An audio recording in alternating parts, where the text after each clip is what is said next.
Before Singer Castle became a tourist attraction, it was something far more unsettling. Rising from the isolated waters of the St. Lawrence River, Singer Castle doesn't behave like a mansion built for comfort, beauty, or celebration. It behaves like a mind. Every corridor, every staircase, every hidden door reflects a single obsession: control. This was not a home designed to welcome guests. It was engineered to observe them, manage them, and if necessary, escape from them. At the height of America's Gilded Age, when the ultra-wealthy were building palaces to display excess, the man behind the Singer sewing machine empire chose something radically different. Instead of openness, he chose concealment. Instead of grandeur, he chose surveillance. Instead of trust, he chose architecture that assumes betrayal. Singer Castle is filled with secret passageways, hidden observation points, and layouts meant to confuse anyone who didn't belong. Servants moved unseen. Guests never knew who might be watching. Even moments of luxury were overshadowed by defensive thinking, as if wealth itself had become a threat. This castle wasn't built to impress society. It was built to protect power. Tonight, we're not just exploring a mansion. We're stepping inside one of the most psychologically revealing homes ever built in America. A fortress disguised as a residence, and a monument to the dark genius of extreme wealth. Welcome to Singer Castle. Singer Castle may look like a romantic European stronghold transplanted to the Thousand Islands, but its design philosophy is far darker and more deliberate. From the very beginning, this was not conceived as a welcoming residence. It was engineered as a defensive structure disguised as a home, a place where security, control, and advantage outweighed comfort or hospitality. At a time when America's Gilded Age elite were racing to outdo one another with grand ballrooms, sweeping staircases, and open layouts meant to impress guests, Singer Castle moved in the opposite direction. Its thick stone walls, narrow corridors, and compartmentalized rooms reflect a mindset rooted in siege thinking, not social display. The castle behaves more like a fortified outpost than a leisure retreat. The exterior alone reveals this intention. The walls are unusually solid and imposing, more consistent with medieval fortifications than American country homes of the era. Open sightlines are limited. Entry points are controlled. The structure rises from its island with an air of self-isolation, reinforcing the idea that this was a place meant to separate its owner from the outside world, not blend into it. Inside, the fortress mentality becomes even clearer. Movement through the castle is deliberately restricted.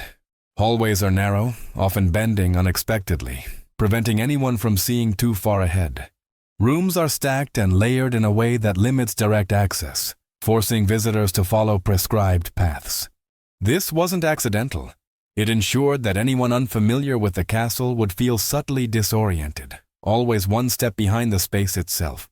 Unlike traditional mansions where rooms flow naturally into one another, Singer Castle interrupts movement constantly. Doors appear where you don't expect them. Transitions feel abrupt. You are never allowed to feel fully settled or in control of your surroundings. The house dictates how you move, where you stop, and what you see.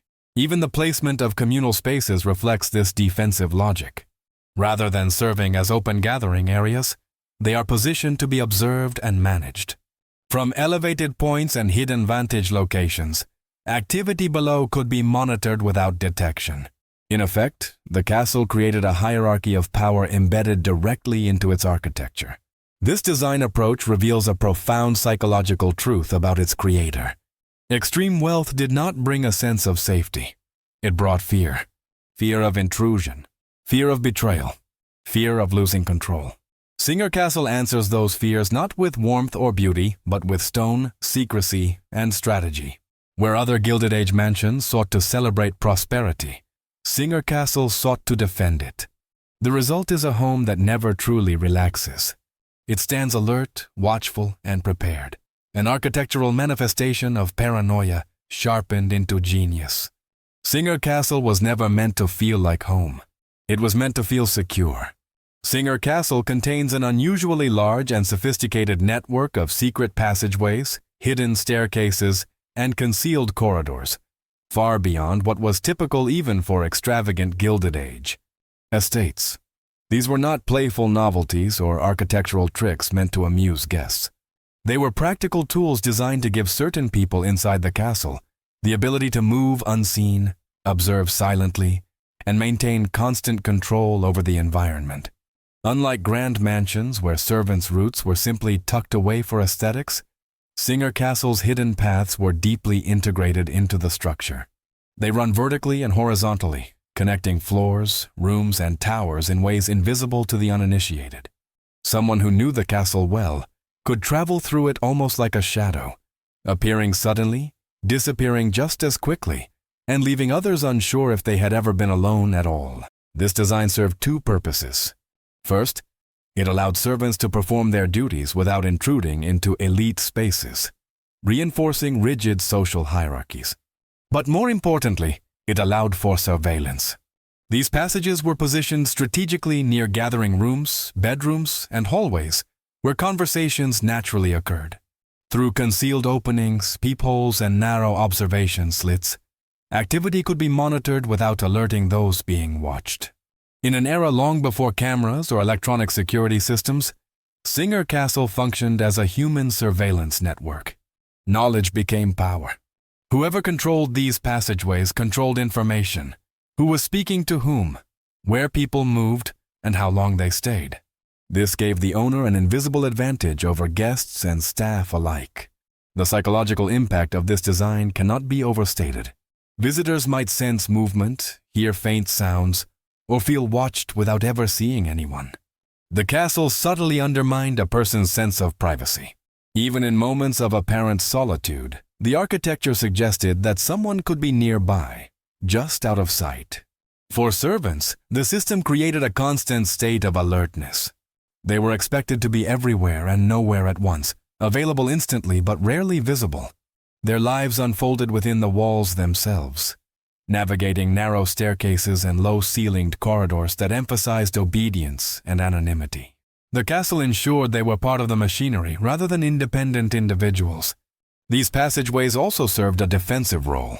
In the event of confrontation or emergency, they provided rapid, concealed movement between secure points. Unlike open hallways, these routes allowed for quick repositioning without exposure, reinforcing the castle's fortress-like philosophy. Singer Castle didn't merely contain secret passages. It depended on them. They transformed the home into an active system of control, where visibility was a privilege granted only to those at the top of the hierarchy. In this castle, architecture didn't just shape space.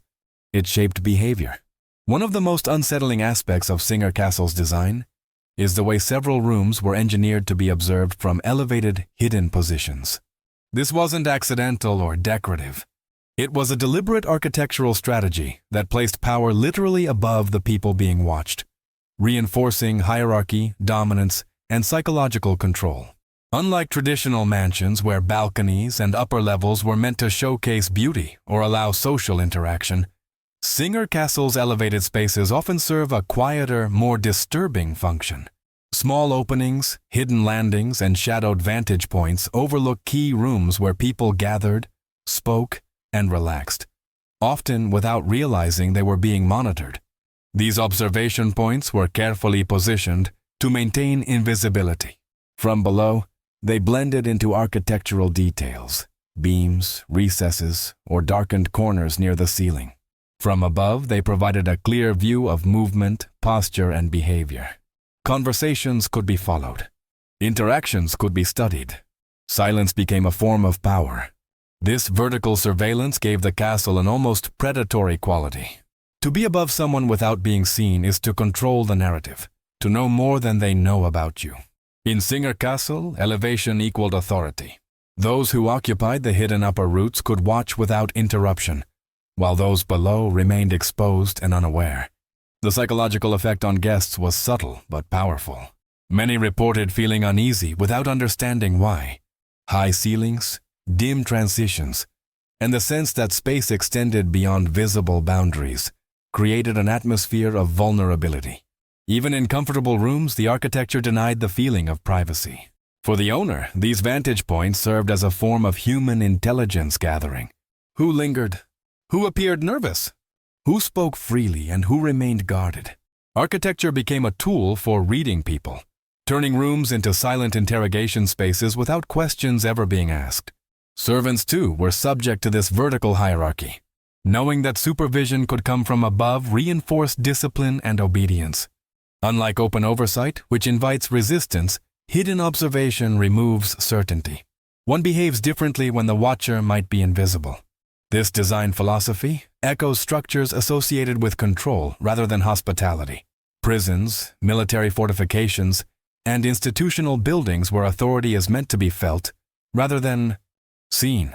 By importing this logic into a private residence, Singer Castle blurred the line between home and command center.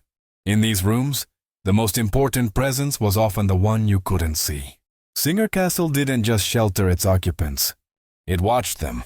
In most Gilded Age mansions, the master bedroom was a private retreat, lavish, comfortable, and emotionally removed from the operational life of the house. At Singer Castle, the owner's bedroom breaks completely from this tradition. It was not designed as a place of rest. It was designed as a strategic command center, positioned for dominance, secrecy, and rapid response. The bedroom occupies a carefully chosen location within the castle, elevated and protected, with controlled access points that limit who can approach and how. This placement ensured that the most powerful room in the house was also one of the most secure. From here, the owner could remain physically removed from daily activity, while still maintaining awareness and authority over it. What makes the room truly unique is its direct integration with hidden passageways. Rather than opening only into visible hallways, the bedroom connects to concealed routes that allow discreet movement to other parts of the castle. These paths provided immediate escape options and silent access to observation points, reinforcing the idea that safety and control were never far away, even during moments of supposed privacy. This layout reflects a mindset shaped by vigilance rather than comfort. The bedroom was not meant to soften the owner at the end of the day. It was meant to keep him alert. Every architectural choice suggests preparation. Preparation for intrusion, confrontation, or the unexpected. The room is not expansive or indulgent. It is purposeful. Sightlines from the bedroom were also carefully considered. From nearby elevated positions, one could observe key areas of the castle without being seen. The owner's personal space was therefore never isolated from the broader structure. It was integrated into the castle's surveillance network. Even in solitude, the architecture reinforced awareness. The psychological symbolism is unmistakable. Placing the bedroom at the heart of the castle's defensive and observational system sends a clear message. Power does not sleep.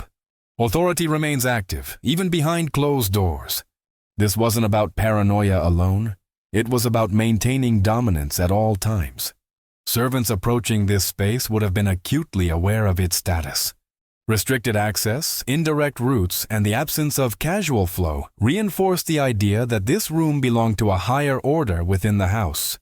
The architecture itself enforced respect, distance, and caution. Unlike bedrooms meant for intimacy or relaxation, this one was designed for control under vulnerability. The one place where even the most powerful individual is physically at rest. Singer Castle refused to allow that vulnerability to go unprotected. Here, sleep happened behind stone, secrecy, and strategy. In Singer Castle, doors are not passive architectural elements. They are tools. Every hinge, angle, and placement serves a deliberate purpose: to control how people move, how fast they move, and how exposed they become while doing so. Unlike typical mansion doors designed for elegance or ease, these doors were engineered to create hesitation, imbalance, and vulnerability. Many doors in the castle open inward at unusual angles, forcing anyone entering to physically turn their body before seeing the room beyond.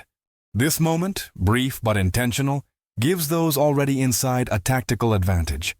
The person entering is momentarily disoriented, partially exposed, and visually behind the space they are stepping into. In a building obsessed with control, even seconds mattered. Some doors are positioned so close to walls or corners that they limit natural movement. Others open into narrow transitional zones rather than full rooms, compressing the body before release. This creates a subtle psychological effect. The castle never allows visitors to move freely or confidently. It dictates posture, pace, and awareness. In social settings, these doors quietly reinforced hierarchy. Guests were slowed, servants were directed, and authority figures remained stationary and dominant. Movement became choreographed by architecture. The castle decided who flowed and who paused. Hidden doors add another layer of control. Seamlessly integrated into walls, paneling, or bookcases, they allowed select individuals to enter or exit rooms without warning. This unpredictability reinforced power. To appear unexpectedly is to destabilize others' sense of certainty, an effect that architecture usually avoids, but Singer Castle embraced. The presence of concealed doors also heightened the feeling of constant surveillance. If a door could exist anywhere, unseen until opened, then privacy was never guaranteed. Rooms ceased to be closed systems. They were porous, penetrable, and monitored. From a defensive perspective, these doors served practical functions as well. They created choke points, controlled access routes, and limited direct lines of entry. In the event of conflict, the castle could be navigated strategically by those who understood it, while outsiders would struggle against its constraints. Even emotionally, the doors communicated a message. You are not in control here. The house is. Every threshold reminded occupants that they were entering a space governed by rules they did not write. In Singer Castle, doors didn't welcome. They managed. Staircases in grand mansions are usually statements of power and elegance, wide, symmetrical, and visually commanding. Singer Castle rejects this entirely. Its staircases are narrow, winding, and often hidden, designed not to impress but to confuse, slow, and disorient anyone who does not intimately know the building. Rather than a single dominant staircase, the castle relies on multiple secondary stairways that branch unpredictably. Some rise steeply, others curve tightly, and many are tucked into stone walls or shadowed corners. This fragmentation of vertical movement ensured that no one unfamiliar with the layout could navigate the castle quickly or confidently. These staircases deliberately break sightlines. You cannot see where they end or what awaits at the top or bottom. Turns occur mid-ascent, forcing hesitation and removing the psychological comfort of visibility. This made fast movement difficult and escape uncertain, advantages for those already positioned within the structure. The stairs also reinforce hierarchy. Certain staircases were clearly intended for servants, hidden from main areas and often physically uncomfortable, narrow, low-ceilinged, and steep. Others were reserved for the owner and trusted individuals, connecting strategic points within the castle without passing through public spaces. Movement itself became a privilege. In moments of tension, staircases become choke points. Singer Castle's design exploits this reality. Tight turns, uneven pacing, and limited width give defenders control over vertical space, much like stairwells in military fortifications. The castle anticipates conflict not through overt weaponry, but through spatial advantage. Psychologically, the staircases deepen the sense of unease. Humans rely on predictable vertical transitions to orient themselves. By denying this predictability, the castle subtly undermines confidence. You are always unsure whether you are moving toward safety or exposure. For guests, this disorientation reinforced dependence. They required guidance to navigate the home, placing them under the control of those who understood it. For servants, it reinforced obedience and awareness of their place within the system. Singer Castle's staircases do not invite ascent. They test it. Towers are among the most romanticized elements of castle architecture. In most American mansions inspired by Europe, they exist purely for symbolism, visual drama meant to suggest nobility, tradition, or fantasy. Singer Castle's towers reject that fantasy.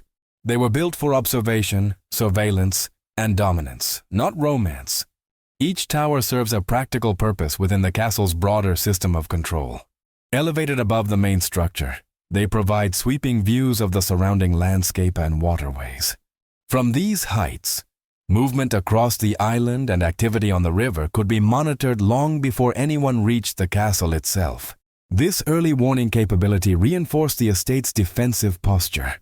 Access to the towers is deliberately limited. Narrow staircases and concealed entrances ensure that only select individuals could reach these vantage points. Once inside, the tower spaces feel enclosed rather than celebratory. Thick stone walls, restrained openings, and controlled sightlines emphasize function over pleasure. The towers also integrate with the castle's hidden circulation system. From them, observers could move unseen to other parts of the house, descending into private corridors or observation points without crossing public areas. This allowed surveillance to remain continuous and discreet. Psychologically, towers establish superiority. To look down on others is to claim authority over them. Singer Castle embeds this symbolism into its daily operation. Those occupying the towers were literally above everyone else, watching, waiting, and assessing. The design also reinforces isolation. Towers separate the observer from the observed, reinforcing emotional and social distance. This detachment aligns with the mindset of an owner who valued information and control over connection and openness. Even aesthetically, the towers resist warmth. Their interiors are spare, their openings narrow. They are not spaces meant to linger in comfort. They are spaces meant to remain alert. Singer Castle's towers do not tell fairy tales. They keep watch. Singer Castle was designed to make servants nearly invisible while ensuring they were always present. This paradox, absence and omnipresence, was achieved through an intricate network of hidden service corridors, back staircases, and concealed rooms that allowed staff to move continuously without crossing into elite spaces unless absolutely necessary. Unlike many Gilded Age homes, where servant areas were simply tucked away for aesthetics, Singer Castle's service infrastructure is deeply embedded into the building's core. These routes run parallel to formal rooms, sometimes just beyond walls or above ceilings, enabling staff to listen, respond, and act without being seen. The architecture ensured that servants were part of the structure itself, not its social life. This design reinforced rigid class boundaries. Servants existed in the castle as functional extensions rather than visible individuals. Their movements were choreographed, their presence controlled, their identities secondary to their roles. To appear unexpectedly through hidden doors was not a privilege, it was a reminder of hierarchy. At the same time, this omnipresence created psychological pressure on guests. Knowing, consciously or not, that unseen individuals might be nearby reduced a sense of privacy. Conversations softened, behavior adjusted. The castle subtly disciplined everyone inside it. For servants, the architecture demanded constant awareness. Hidden staircases were steep and narrow, ceilings low, and routes confusing. These conditions reinforced obedience and endurance while limiting opportunities for independence or rest. The castle was not neutral, it actively shaped labor. The servant spaces also supported surveillance. Staff moving through hidden routes could observe without being observed, feeding information upward through the household hierarchy. Knowledge flowed invisibly, reinforcing power at the top. Singer Castle did not merely house servants, it absorbed them. In most grand mansions, windows exist to celebrate light, landscape, and openness. They frame gardens, invite the outside in, and symbolically announce confidence and wealth. Singer Castle deliberately rejects this philosophy. Its windows were not designed to display beauty or welcome sunlight. They were positioned to observe without exposure, reinforcing the castle's obsession with surveillance and control. Many of Singer Castle's windows are recessed deep into thick stone walls. This design creates shadowed interiors even during daylight, allowing occupants to see outward while remaining visually concealed from anyone outside. From a distance, these windows appear dark and unreadable, offering no indication of whether someone is watching from within. It is a classic defensive tactic more commonly found in fortifications than private homes. The placement of windows is equally strategic. Rather than aligning symmetrically for aesthetic harmony, they are often staggered, angled, or positioned at unusual heights. Some overlook pathways, docks, and approach routes, areas where movement naturally occurs. Others are positioned to monitor interior courtyards or transitional outdoor spaces, allowing constant awareness of activity without the need for physical presence. Inside the castle, this creates a subtle imbalance of power. The viewer inside the window holds information. The person outside becomes an object of observation. This one-way visibility reinforces the idea that Singer Castle is not merely occupied, it is watching. The psychological effect on guests and visitors was profound, even if they couldn't articulate it. Humans instinctively read windows as signs of connection. When those windows feel opaque, distant, or unresponsive, it creates unease. Singer Castle's windows deny reciprocity. They offer no warmth, no reassurance, only silence. Some windows were deliberately placed to illuminate specific interior zones while leaving adjacent spaces in shadow. This selective lighting guides attention and behavior. It reveals what the castle once revealed and conceals everything else. Architecture becomes editor and censor. From a defensive standpoint, the windows also limit vulnerability. Narrow openings reduce exposure. Angled placement prevents direct lines of sight inward. Combined with elevation and stone thickness, this made intrusion difficult and observation safe. Even symbolically, the windows reflect the owner's worldview. Wealth did not inspire openness, it demanded protection. Visibility was dangerous. Exposure invited risk. The castle's windows embody a philosophy where knowledge flows inward but never outward. Singer Castle does not look out at the world with pride. It studies it.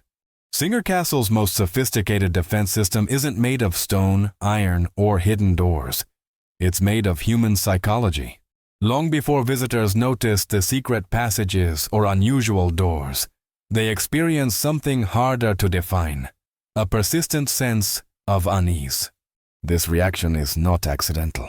The castle's layout was carefully engineered to intimidate the mind, not through force, but through uncertainty. From the moment someone steps inside, the castle refuses to reveal itself clearly. There is no single, legible axis. No obvious center. Instead, the structure unfolds in fragments. Corridors bend without warning. Sight lines are constantly interrupted. One space never fully explains the next. This denial of spatial clarity keeps the brain working, scanning, anticipating, never resting. Ceiling heights play a crucial role in this manipulation. Some corridors compress the body with low, heavy ceilings, creating subconscious pressure. Then, without transition, rooms suddenly expand upward into tall, shadowed volumes. This constant shift destabilizes perception. The body adjusts again and again, reinforcing the sense that the environment, not the occupant, is in control. Light is equally controlled. Rather than evenly illuminating spaces, Singer Castle uses light selectively. Some rooms glow softly while adjacent areas remain dim or obscured. Transitional spaces are often underlit, creating visual hesitation. You slow down, not because you choose to, but because the architecture demands it. The layout also fractures social comfort.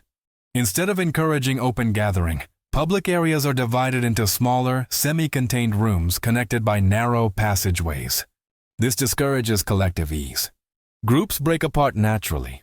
Conversations become quieter, shorter, more guarded.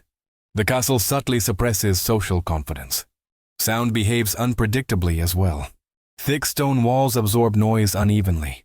Footsteps echo suddenly, then vanish. Voices carry through hidden voids or die abruptly. This acoustic inconsistency feeds paranoia. Is someone nearby? Was that movement intentional? The castle never answers. Dead ends and false paths further reinforce dominance. Some corridors lead nowhere, forcing abrupt reversals. Others narrow until they feel private, only to open unexpectedly into monitored spaces. These spatial traps remind occupants that exploration is risky. Orientation is temporary. Control is elsewhere. This intimidation works precisely because it is quiet. There are no warnings, no overt signals of danger. Instead, the castle creates a constant low-level alertness, the same mental state associated with vigilance and submission. People behave differently under these conditions. They seek guidance. They defer. They comply. Singer Castle does not rely on fear in the dramatic sense. It relies on pressure without release. It is architecture designed not to threaten, but to dominate the psyche. At its core, Singer Castle is not simply a residence or even a fortress. It is a physical manifestation of mistrust. Every unusual design decision points back to a single, persistent fear: betrayal. In a world where extreme wealth attracted loyalty on the surface but envy beneath it, the castle's architecture assumes that danger would not come from strangers alone, but from those allowed inside. This fear is embedded into the castle's structure. Spaces are layered rather than open, forcing movement through multiple thresholds before reaching anything truly private. Access is never direct. Every approach is mediated by doors, turns, and narrow transitions that slow progress and expose intent. The architecture does not believe in innocence. It demands proof through navigation. Visibility is carefully rationed. No single space allows a complete understanding of the castle. Even trusted individuals could only ever know parts of it. This fragmentation ensured that knowledge itself was compartmentalized. No servant, guest, or associate could move freely without revealing themselves. Information remained centralized, power concentrated. Hidden passageways and observation points amplify this distrust. Their purpose was not only to watch outsiders, but to monitor insiders. Servants, staff, and even close associates existed under the assumption of oversight. The castle operates on the logic that betrayal is not an exception. It is an inevitability to be managed. Bedrooms and private rooms reflect this paranoia most clearly. They are protected not by comfort, but by layers of access and escape. Direct approaches are avoided. Alternative routes exist for silent movement. Even in moments of vulnerability, the architecture prepares for confrontation. Social spaces too reflect mistrust. Rather than encouraging intimacy or openness, they subtly suppress it. People are kept slightly apart, slightly uncertain. Conversations feel provisional. The castle discourages alliances by denying shared comfort. This design philosophy mirrors the emotional reality of concentrated power. The more one has to lose, the more one assumes loss is coming. Singer Castle does not trust wealth to protect itself. It relies on vigilance. The result is a home that never relaxes. Singer Castle is not paranoid by accident. It is paranoia refined into stone. During the Gilded Age, America's wealthiest families competed openly through architecture. Mansions became public declarations of success, filled with imported marble, ornate ceilings, grand ballrooms, and lavish comforts meant to overwhelm visitors. Singer Castle breaks sharply from this tradition. Here, luxury was never the priority. Strategy was. While the castle contains fine materials and craftsmanship, these elements are restrained, even subdued.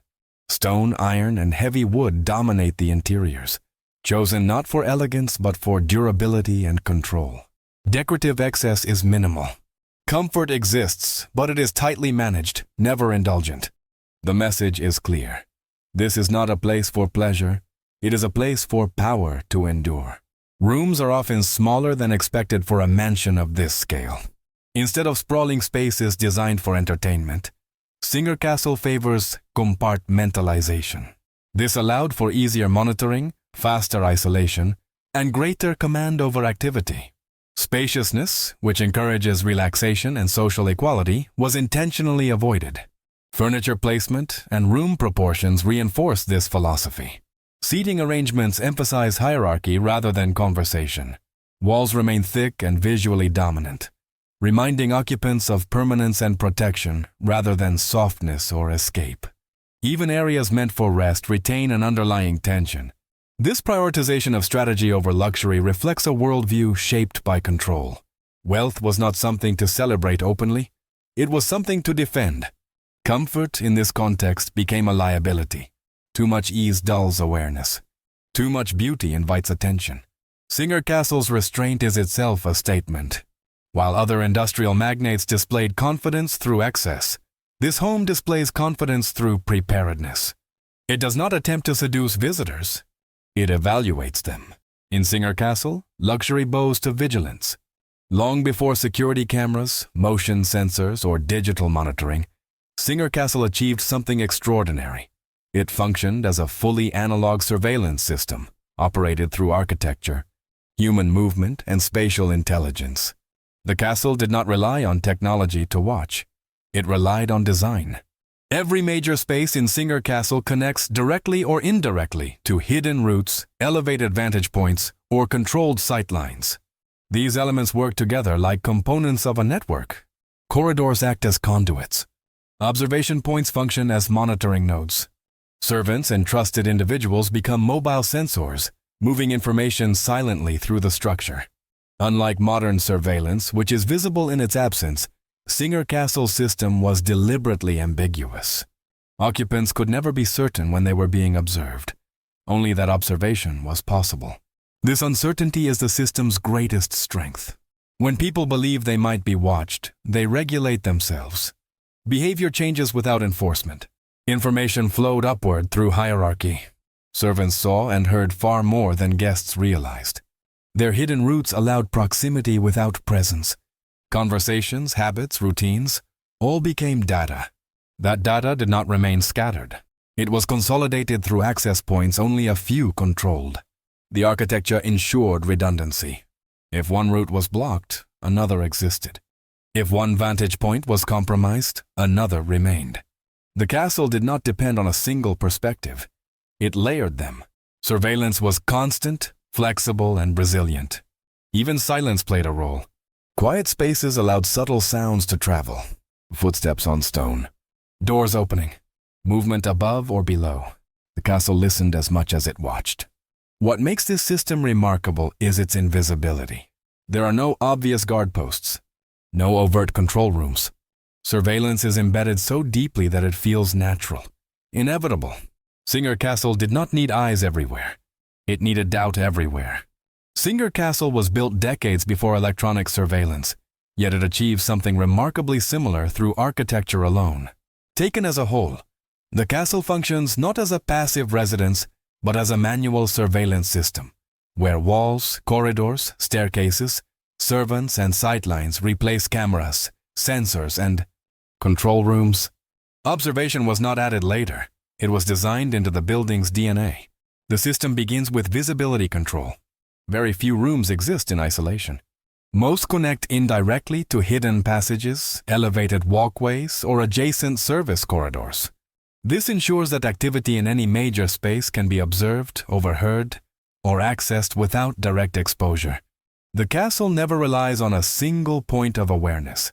It layers observation, creating redundancy long before the concept existed in modern security planning.